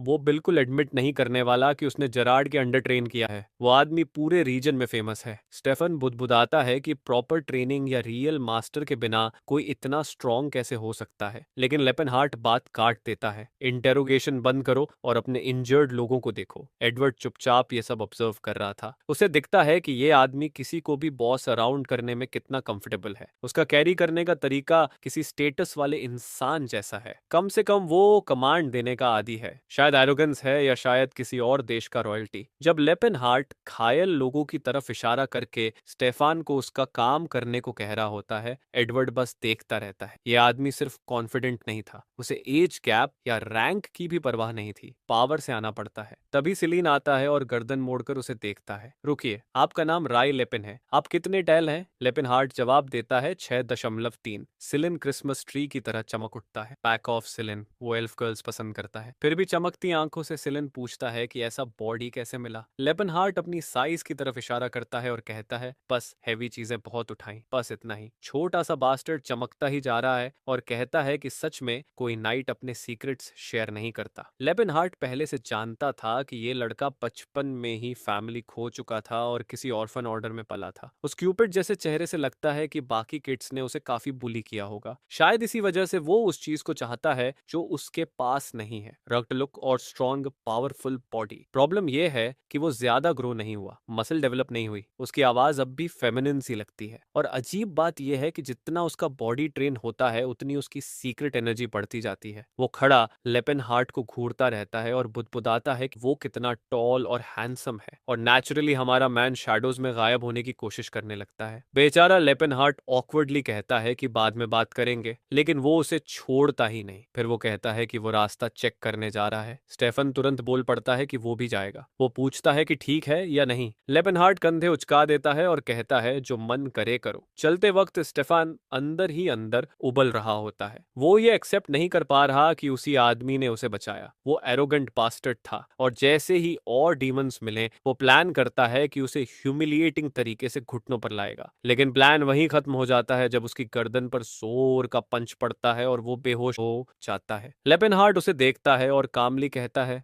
थोड़ा सुनो। उसी वक्त पीछे से कुछ क्रीचर्स दबे पांव आते हैं, काटने के लिए मुंह खोले हुए। लेपेनहार्ट कैजुअली उन्हें पंच करके साइड करता है और कॉरिडोर में चलता हुआ एक दरवाजे तक जाता है। वो शेल्फ खंगालने लगता है और सोचता है गोल्ड कॉइन्स और वैल्यूएबल्स कहाँ हैं। एक खास यूजफुल आइटम उसे मिलता है, एक मैजिक सैक। इसके अंदर डाली हर चीज नॉर्मल से 10 गुना हल्की हो जाती है। लेपेनहार्ट जानता है कि पास ही sapphire backflow dagger of magical power भी है और बहुत सी दूसरी चीजें भी। थोड़ी देर बाद स्टेफन होश में आता है, कराहता है और पूछता है क्या हुआ। लेपेनहार्ट पास आकर कहता है कि कुछ बास्टर्ड्स ने तुझे गिरा दिया, लेकिन वरी मत कर, फिर हुआ तो मैं हैंडल कर लूंगा। स्टेफन कमजोर सी आवाज में थैंक्स कहता है। लेपेनहार्ट जवाब देता है मुझ पर छोड़ दे, वैसे भी शायद मैं तुझे फिर नॉकआउट कर दूंगा। और अगले ही ही पल वो फिर जमीन पर पड़ा है, सिर पर 3 गांठें। वो उठता है, सिर रगड़ता है और सोचता है ये हो क्या रहा है। उसका गार्ड हमेशा अप रहता है, फिर भी वो अचानक कैसे गिर जाता है। थोड़ी देर बाद ग्रुप फिर से मूव करता है। सिलिन लेपेनहार्ट से पूछता है क्या वो रॉयल फैमिली से है। लेपेनहार्ट कहता है नहीं, वो बस एक नॉर्मल इंसान है। सिलिन कंफ्यूज्ड हो जाता है। इतना पावरफुल बात करने का तरीका, खुद को सबसे बहुत ही ऊपर समझना, ये हम्बल बैकग्राउंड वाले इंसान जैसा नहीं है। लेपेनहार्ट खुद रियलाइज करता है कि 22 साल के हिसाब से शायद वो सबके साथ थोड़ा ज्यादा हाई एंड माइटी एक्ट कर रहा है। थोड़ा टोन डाउन करना अच्छा रहेगा। थोड़ी देर बाद वो एक बड़े दरवाजे तक पहुंचते हैं। उसे लगा था एग्जिट होगा, लेकिन नहीं, वो बॉस रूम खोल देते हैं। क्रास नाम का बॉस। लेपेनहार्ट कंफ्यूज्ड खड़ा है। उसे याद नहीं कि पास्ट लाइफ में ऐसा कुछ देखा था। स्टेफन पहले से ब्रेस कर रहा है, शायद फिर से सर पर सरप्राइज हिट पड़े। वो सबको फोकस करने को कहता है। क्रीचर भयानक रोर करता है। लेपेनहार्ट तुरंत कहता है रिट्रीट करना चाहिए, इस टीम की स्ट्रेंथ से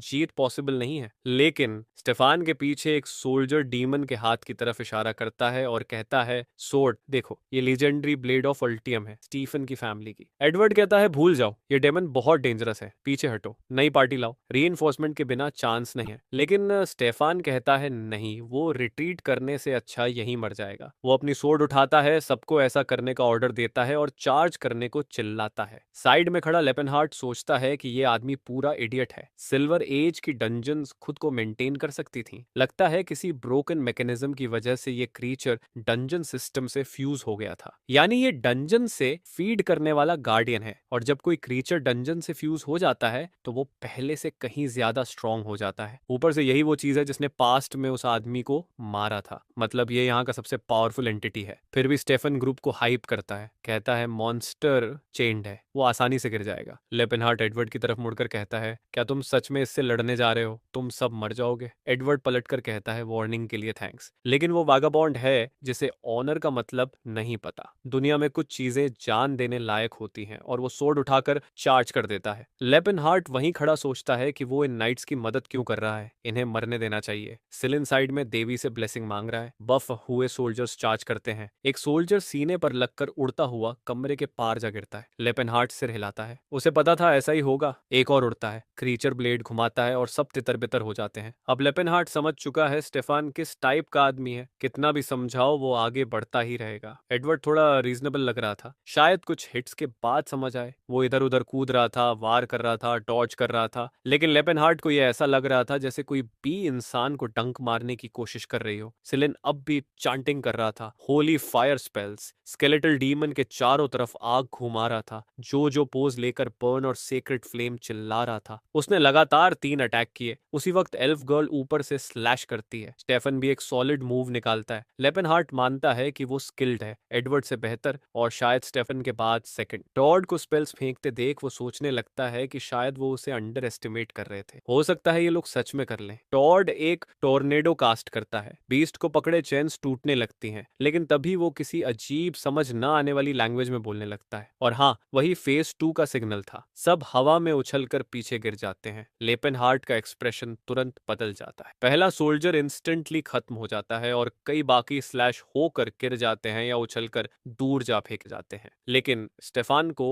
क्रेडिट देना पड़ेगा, आदमी में गट्स थे। वो फिर से मॉन्स्टर को फ्लैंक करने जाता है और सीधा पेट में हिट खाता है जो उसे जोर से उड़ा देता है। एडवर्ड उसका नाम चिल्लाता है। स्टेफान खून से लथपथ बैरली खड़ा होकर कहता है कि वो ठीक है, उस पर भरोसा करो। वो फिर से चार्ज करते हैं। अब एल्सा आती है, किक्स और स्लैशेस का व्हर्लविंड सीधे मॉन्स्टर पर नीचे से, लेकिन साइड से हिट लगती है और वो बाकी सब के साथ फायर ब्लास्ट में झुलस जाती है। दूर से सिलिन फ्लेम्स को उनकी तरफ आते देखता है, लेकिन चिल। चैड ने टाइम पर वाइफू को बचा लिया, उसे खींचकर बाहर कर लिया। वो माफी भी मांगता है और कहता है कि वो बस डिस्ट्रैक्ट हो गया था, इसलिए रिएक्शन फास्ट था। लेकिन अब असली प्रॉब्लम ये थी कि वो बीस्ट के सामने 1-on-1 खड़ा था। तभी वो अपनी ऑरा एक्टिवेट करता है। वो क्यूरियस था, वो जानना चाहता था कि ये बॉडी जिसने 10 साल से ज्यादा ट्रेनिंग ली है असल में क्या कर सकती है। अगर वो अभी भी सिर्फ मेज होता तो कभी ऐसा रिस्क नहीं लेता, लेकिन अब वो फाइटर था। उसे असली जिंदा होने का फील तभी आता था जब जीत गारंटी ना हो। वो आगे चार्ज करता है और कहता है कि अगर उसका मास्टर ये देख पाता तो प्राउड होता। वो शुरुआत में ही फोकस्ड एक्सप्लोजन मारता है। क्रीचर तुरंत रिटेलिएट करता है और लेपेनहार्ट को डॉज करना पड़ता है। फिर भी शोल्डर पर हल्की कट लगती है। मेटल वेपन्स बेकार थे, लेकिन मैजिक अभी भी उस पर काम काम कर रहा था। पल भर में वो बीस्ट के पीछे पहुंच जाता है, लेकिन मॉन्स्टर अचानक रिवर्स किक मारता है और उसे दीवार में दे मारता है। सेलिन पैनिक में चिल्लाता है, लेकिन लेपेनहार्ट स्मोक से ऐसे निकलता है जैसे कुछ हुआ ही ना हो, गर्दन चटकाते हुए। फैन बॉय पूरी तरह डर चुका था। इस बॉडी की टफनेस अनरियल थी। लेपेनहार्ट सोचता है कि अगर उसने अभी थोड़ा भी होल्ड बैक नहीं किया होता तो शायद काउंटर का ओपनिंग मिल जाता। ये फाइट रिफ्लेक्स की प्योर टेस्ट बन चुकी थी, बिल्कुल गेरार्ड के साथ जैसी। उसे मॉन्स्टर की वॉर समझ नहीं आ रही थी, लेकिन वो रेडी था। दोनों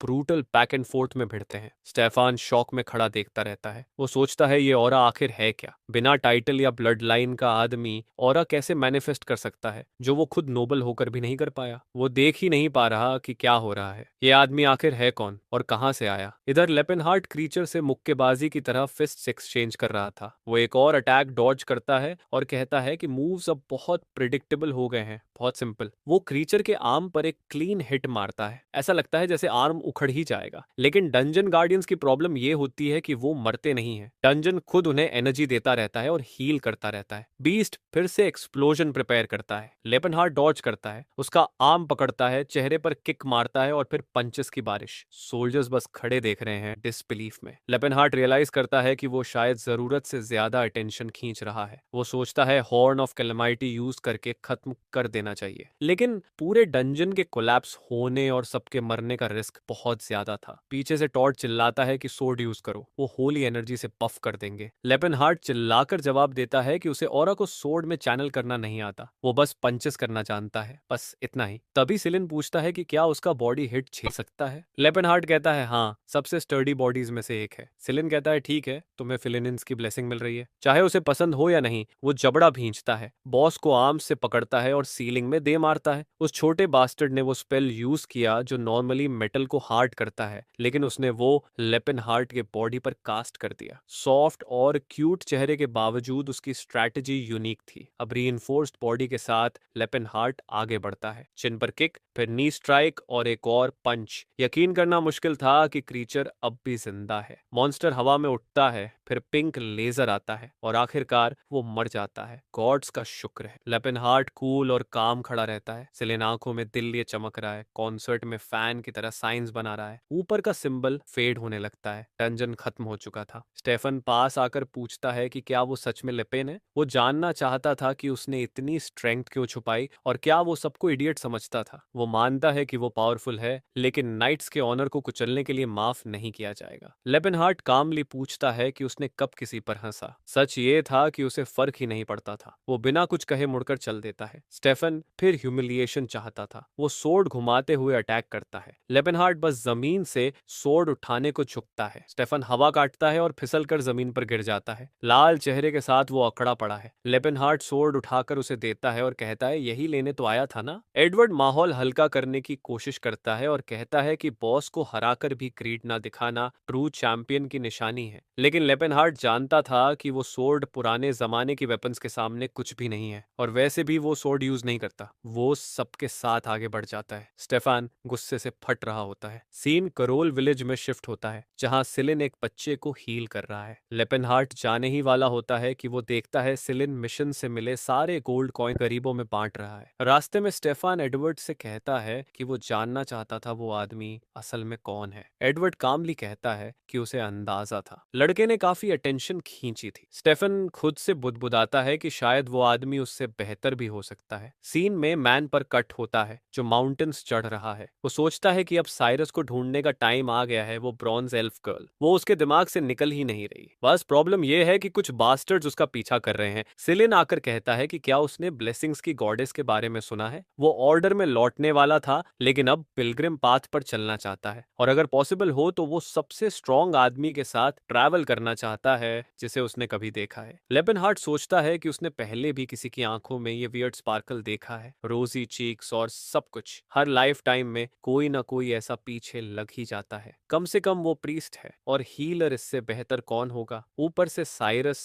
हर्ट या सिक हो सकती है। उसे साथ लाना बुरा आइडिया नहीं था, तो वो बस कह देता है जो करना है करो, तुम आ सकते हो। और सिलिन तुरंत उसके पास आकर पूछता है कि श्रेडेड एब्स पाने के लिए बेस्ट वर्कआउट क्या है। वो बोले क्या मुझे अपर कोर पर फोकस करना चाहिए या लोअर एब्स पर। हमारा मैन कंधे उचका देता है और कहता है पत्थरों पर पंच मारो, पत्थर खाओ, सब कुछ पत्थरों का ही खेल है। उसी समय एम्पायर के किसी और हिस्से में एक लग्जरी मैंशन में कोई पूछता है कि क्या उन्होंने उस चीज को ट्रेन किया था। एक आदमी घुटनों पर बैठकर यंग मास्टर वेरेट से माफी मांगता है और कहता है कि उन्होंने पूरी कोशिश की, लेकिन वेरेट चिल्लाता है कि एक एल्फ को अपने मास्टर के लिए लॉयल होना चाहिए, उसे सब कुछ देना चाहिए, बॉडी भी और हार्ट भी। तभी तो वो इतनी चीप थी जबकि वो एल्फ थी। और हाँ, हम गेस कर ही सकते हैं कि वो साइरस है। वो कामली एक्सप्लेन करती है कि उसका स्किन टोन जन्म से ऐसा है, लेकिन वेरेट गुस्से में कहता है कि कुछ ढंग का लाओ, चाहे फॉर्चून ही क्यों न लगे। उस इंसल्टिंग चीज को उसके घर से हटाना ही होगा। एल्वेनहाइम में ये पहले ही तीसरी बार था जब साइरस खरीदे जाने के बाद वापस भेजी गई थी। और गैस करो रेस्क्यू के लिए कौन आ रहा है? हाँ, मेन मैन खुद। अब चैटन किंगडम कॉन्टिनेंट के नॉर्दर्न हिस्से में एक मेजर ट्रेडिंग रीजन था। उसकी प्रॉस्पेरिटी कई नेशंस से घिरे होने की वजह से थी। ट्रेड रोड्स नदियों की तरह बहते थे, हमेशा बिजी, हमेशा थ्राइविंग। इस वक्त वो जेपलिन की कैपिटल की तरफ जा रहे थे। स्ट्रीट्स भरी हुई थी और सिलिन कमेंट करता है कि कोई वंडर नहीं, ये कैपिटल का सेंट्रल ट्रेडिंग पॉइंट है। लेपेनहार्ट कहता है कि ये जगह मर्चेंट्स ने बनाई थी, शुरू से ही यहाँ सब कुछ पैसे के इर्द गिर्द घूमता है। लेकिन सिलिन पीछे पीछे चल रहा था और बोल रहा था धीरे चला करो, अपने लंबे पैरों का शो ऑफ बंद करो। तभी उनकी नजर उस सीन पर पड़ती है, क्लासिक सीन। एक रिच आदमी एक पुअर को पीट रहा है। उस वक्त का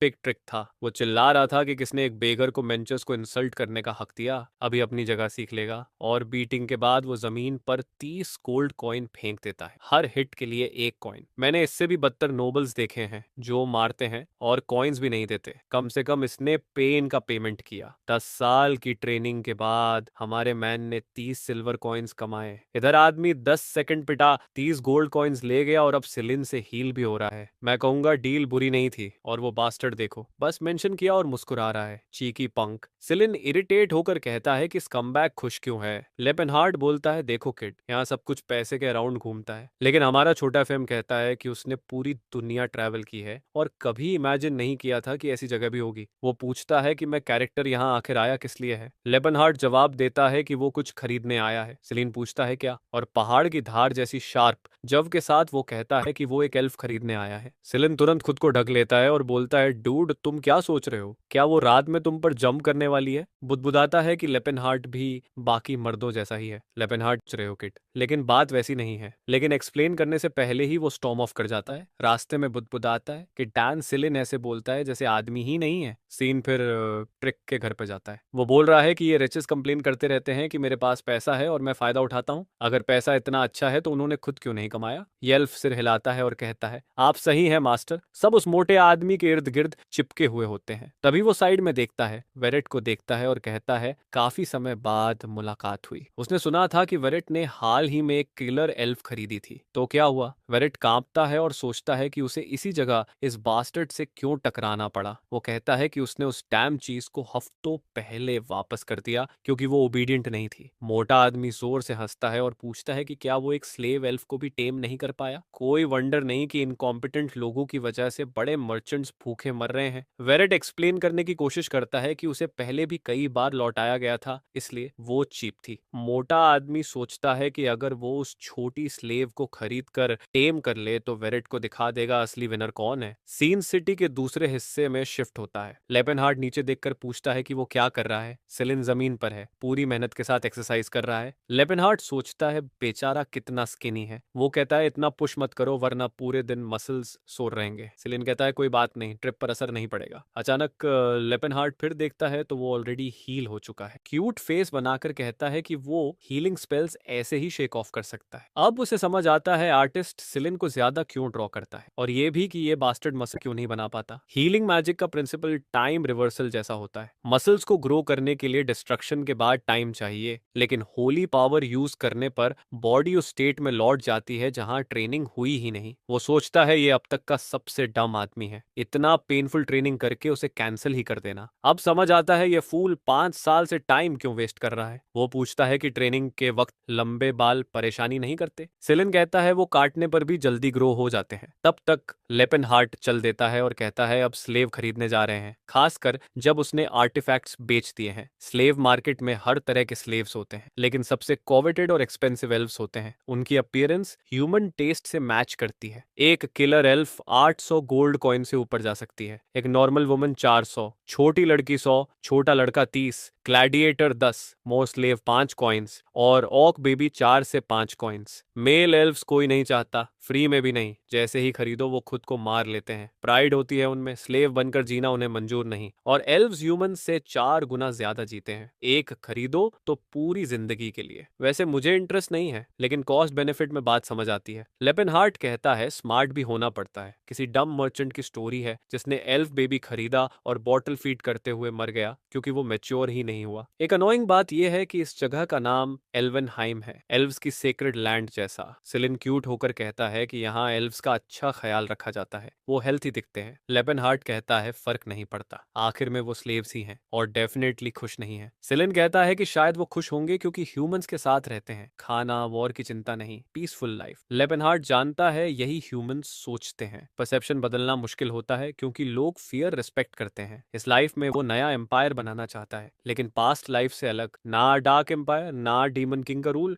बल्कि सभी रेसेस के लिए नेशन। उसी वक्त एक आदमी कर्टन्स के पीछे से निकलता है और डिले के लिए माफी मांगता है। सबसे ब्यूटीफुल किलर एल्व्स आ चुकी थी। वो सिडक्टिव तरीके से अंदर आती हैं और पूछती हैं कि वो क्या चाहता है। कहती हैं वो सब करेंगी जो वो चाहे। सिलिन शर्म से आंखें ढक लेता है और लेपेनहार्ट बस सिरस को ढूंढ रहा है। साथ ही वो डिसअपॉइंटेड है क्योंकि सामने वाली स्पिरिट फेरीज की डिसेंडेंट्स लगती हैं। उन्हें उस लेवल पर देखना दुखद है। फिर वो पूछता है कि क्या किसी चांस से उनके पास डार्क स्किन्ड किलर एल्फ है। वो आदमी बोलता है कि डैम, तुम्हारी प्रेफरेंस बड़ी अजीब है, ऐसा ढूंढना मुश्किल होगा, लेकिन मेरे साथ आओ, हमारे पास इससे भी ज्यादा क्रेजी टेस्ट के लिए एक है। कॉरिडोर्स में चलते हुए हमारा मैन कुछ एल्व्स को अजीब हरकतें करते देखता है। सही है यार, जब 500 साल जीना हो तो फाउंटेन के पास डांस भी कर सकते हो। वो आदमी एल्व्स के हर काम के बारे में बोलता जा रहा है, कैसे काम करते हैं, फल उगाते हैं, खाना बनाते हैं, लेकिन लेपेनहार्ट उसे चुप रहने को कहता है और आगे चलने को बोलता है। बेचारा थोड़ा घबरा जाता है, लड़खड़ाता है और माफी मांगता है। फिर एक दरवाजे के पास जाकर कहता है कि नंबर 148 दिखाइए। उसी वक्त एल्व्स वहां पूरे दिन कॉम्बैट ट्रेनिंग भी कर रहे होते हैं। यार सच में एल्व्स तो पूरी जगह ही टेक ओवर कर सकते हैं, सब कुछ तो वही कर रहे हैं। फिर वो आदमी कहता है कि जिसे वो ढूंढ रहा है वो यही है, और हमारा मैन ऑलमोस्ट रो पड़ता है। देखो उसे, हाथ में पेपायरस पकड़े अपनी जान बचाने के लिए फाइट कर रही है। लड़की ये अच्छी स्वॉर्ड नहीं है। और यही फ्लैशबैक आता है, पास्ट में लेपेनहार्ट उसे सिखा रहा है, समझा रहा है कि ये इसके साथ मिक्स नहीं कर सकती। पोशन दिखाता है, बूम, पूरी जगह एक्सप्लोड हो जाती है। साफ है वो भी ज्यादा समझदार नहीं था। वो कहती है कि उसे फैसला करना होगा, कल भी वही कहा था और रिजल्ट भी वही था। वो शाय होकर खड़ा होता है और वो उसे सहलाते हुए पूछती है कि इतना बूढ़ा आदमी इतना एडोरेबल कैसे हो सकता है। फिर वो पूछता है कि वो उसे लॉर्ड कहना कब बंद करेगी। वो उसे बस लेप कह सकती है, लेकिन वो जवाब देती है कि नहीं, वो ऐसा कभी नहीं करेगी। क्यों नहीं, ये हम नहीं जानेंगे। हम देखते हैं लेपेनहार्ट कैसल के सामने खड़ा है, पूरी जगह पर अटैक हो रहा है। उसके पीछे 4 वॉरियर्स खड़े हैं। उनमें से एक कहता है फेयरवेल योर मैजेस्टी। लेपेनहार्ट पूछता है कि सबके चेहरे इतने मरे हुए क्यों हैं। वो अभी मरा नहीं था, भले ही पूरा कॉन्टिनेंट यूनाइट होकर उन पर अटैक करने आ गया हो। उनके सामने पूरी मिलिट्री पावर खड़ी थी। वो सोचते हैं इस वॉर के बाद दुनिया कैसी होगी। शायद एक ही अटैक में पूरा नेशन खत्म हो जाएगा। एक कहता है ये साबित करता है कि उनका एग्जिस्टेंस कितना इंटॉलरेबल हो गया था। वो जानना चाहता है कि क्या लेपिन सच में उन्हें संभाल नहीं सकता। हमारा मैन कहता है कि सबको भागने का मौका था। वो गैरिक में रुक रहा था। वो बस आलपोर्ट से एक एंटिटी की तरह माफी मांगना चाहता था। उसने सब कुछ किया लेकिन अंत में फेल हो गया। ड्वार्फ कहता है कि ये बस सपोर्ट नहीं था, ये प्रोफेसी का रिजल्ट था। प्रोफेसी जिसमें कहा गया था कि जो एल्फ को अपने साथ रखेगा और गाइड के साथ चलेगा और टेमियन अबिस को पार करेगा, वही हॉकरिल का पिलर बनेगा। उन्हें उसे फॉलो करना ही था, वही फेट बदलेगा और सैल्वेशन लाएगा। लेपिन कहता है कि वो कभी समझ नहीं पाया। उसने ड्वार्फ का आधा टेंपल तोड़ दिया था, फिर भी वो उसे सेवियर की तरह पूज रहे थे। आलपोर्ट की ब्लेसिंग सब पर बनी रहे अगली मुलाकात तक। वो मुड़ते हैं और साइरस कहती है कि वो उसका इंतजार करेगी, लेकिन लेपिन कहता है कि फेट का कुछ पता नहीं, अगर उसके साथ कुछ हो जाए तो उसे किसी और को ढूंढ लेना चाहिए। वो बीच में टोकती है और कहती है कि चाहे कुछ भी हो वो इंतजार करेगी। वो कुछ कहने जाता है लेकिन वो फिर इंटरप्ट करती है, कहती है फर्क नहीं पड़ता, देखो वॉर के बीच किस,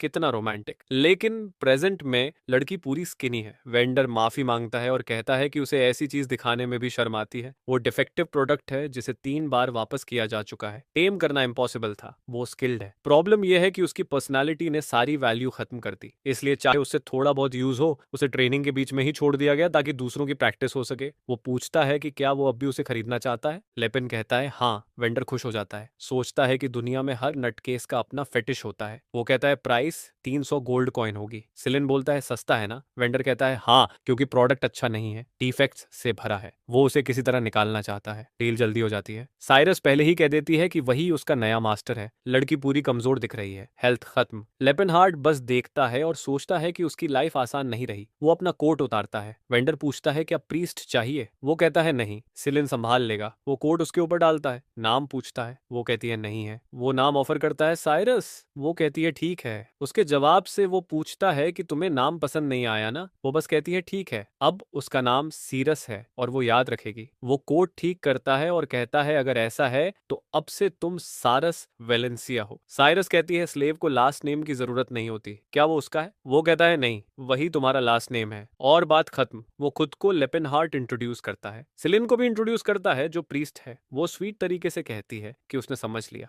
थोड़ी देर बाद वेंडर घबराया हुआ आता है और पूछता है कि क्या वो सच में नंबर 148 चाहता है। प्रॉब्लम ये है कि वो पहले ही बिक चुकी है। ऑब्वियसली वो मोटा ट्रिक ही है। गुस्से में पूछता है कि क्या डैन वेरेट को उसका प्लान पता चल गया और वो खरीदने आ गया। वेंडर कहता है नहीं, कोई यंग गाय था जिसे उसने पहले कभी नहीं देखा, कैश में पे किया, उसने इन्फो भी नहीं पूछी। ट्रिक कहता है शहर में ऐसा अननोन आदमी रेयर है जिसके पास अचानक स्लेव खरीदने लायक पैसे हों। वेंडर कहता है वो डिफेक्टिव प्रोडक्ट थी इसलिए थोड़ी चीप थी। वो पूछता है वो आदमी दिखता कैसा था। वेंडर कहता है पहचानना आसान है, बहुत लंबा, चौड़े शोल्डर्स, पूरी तरह जैक्ट, मिस नहीं कर सकते। उसी वक्त वो साइरस को ड्रेस देख रहा होता है, शरारती लड़की। वो कहता है परफेक्ट तो नहीं है, लेकिन फिलहाल यही पहन लो, बाद में कुछ बेहतर लेंगे। सड़कों पर वो पूछता है क्या भूख लगी है। वो कहती है जो चाहो करो। वो कहता है मुझे ओनर की तरह मत सोचो। ये सुनकर वो पूछती है क्या वो उसे वापस करने वाला है। ऑकवर्डली वो कहता है ऐसा नहीं है। साइरस समझने की कोशिश कर रही होती है कि ये आदमी क्या है। उसने कोट दिया, कपड़े खरीदे और अब उसे ह्यूमन वुमन की तरह ट्रीट कर रहा है। वो कहता है मैं तुम्हें ट्रैवल कंपेनियन की तरह ट्रीट करूंगा। ये सुनकर साइरस सोचती है कि शायद उसने उसका फेटिश समझ लिया है, एडवेंचर स्टोरीज का दीवाना परवर्ट। वो सोचती है शायद वो उसे किसी केव में ले जाकर कुछ अजीब करेगा और चाहता है कि वो नाइट बनकर उसके साथ चले। तो वो कहती है ठीक है। वो उसे लॉर्ड लेपर्ड कहेगी। नेक्स्ट सीन में वो लॉबस्टर ठूंस रही होती है। वो रिच, मैंने लाइफ में लॉबस्टर नहीं खाया, बस टेस्ट जानने के लिए खा लूं। लेपेनहार्ट एक्सप्लेन करता है कि लियानीज ग्रेस चैपलिन का सबसे फेमस रेस्टोरेंट है। वो अबंडेंस की गॉडेस को पूछते हैं इसलिए सर्विंग्स भरपूर होती हैं। सिलिन कहता है अगर अबंडेंस की गॉडेस है तो सब फ्री होना चाहिए। लेपेनहार्ट कहता है सिलिन ऐसा कहता है लेकिन उसकी टीम भी हीलिंग से पैसे कमाती है। फैन बॉय डिफेंड करने की कोशिश करता है लेकिन लेपेनहार्ट कहता है कि वो ढेर सारे गोल्ड कॉइंस कमा रहा था,